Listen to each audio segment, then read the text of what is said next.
Da oggi fino a sabato prossimo ad Agrigento, presso Villa Genoardi, in via Ugo La Malfa, sede della Sovrintendenza ai Beni Culturali, è previsto un workshop tra geologi, archeologi e speologi che hanno esaminato sotto varie angolazioni la storia del gesso, dalla formazione naturale al suo multiforme utilizzo, dalla preistoria ai nostri giorni, in occasione del convegno internazionale Geo-Archeo Gypsum 2019, un evento organizzato dalla Sovrintendenza di Agrigento, diretta dal Michele Benfari. Per la prima volta sono stati riuniti in un unico consesso di studio vari specialisti di diverse discipline, quindi si sono riuniti oggi geologi, speleologi, archeologi, storici dell'arte, etnoantropologi, linguisti, questo per far sì di dare un'idea generale di uno dei minerali più importanti della nostra vita quotidiana,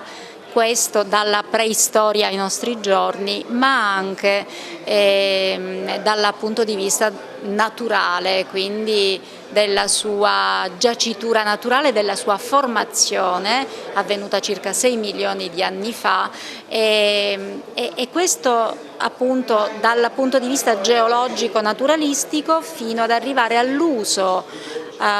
che l'uomo ne ha fatto, dalla preistoria fino ai grandi esempi del barocco siciliano, in cui il gesso veniva utilizzato per le opere scultoree, per le imitazioni della scagliola intarsiata, ad imitazione delle pietre dure, dei marmi, e fino ai nostri giorni, perché le case fino alla seconda metà del Novecento erano costruite con gesso e vi sono anche delle relazioni sul lessico dei gessaioli, quindi una panoramica veramente a tutto tondo su uno dei minerali più importanti, anche se siamo così abituati a vedercelo nel nostro quotidiano. Ecco, adesso abbiamo focalizzato l'attenzione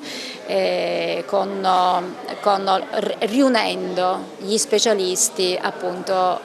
di varie discipline. Mi pare che analizzate un caso anche relativo a Cattolica Eraclea, se non ho letto male. A Cattolica Eraclea esiste una cava romana di gesso, una particolare varietà di gesso che è il lapis specularis, ed è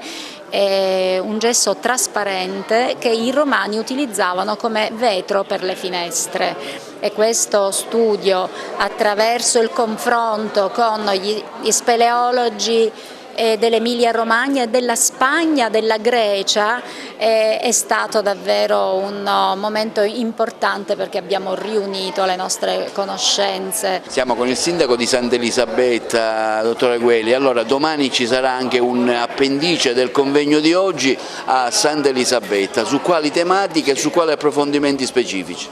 Sì, oggi presenti alla presentazione per l'appunto di questo interessantissimo convegno promosso dalla Sovrintendenza di Agrigento sul gesso e archeologia, un connubio formidabile e straordinario che vede presente i territori dell'entroterra agrigentino, non per ultimo Sant'Elisabetta. Vede presente la nostra piccola realtà con un sito, con un'emergenza culturale dalle molteplici peculiarità. La Rupe Cheli, il Monte Cheli, ai più conosciuto e riscoperto negli ultimi anni come geosito e avvalorato anche dalle tesi della Soprintendenza e dal lavoro fatto da un gruppo di studiosi dell'Università di Modena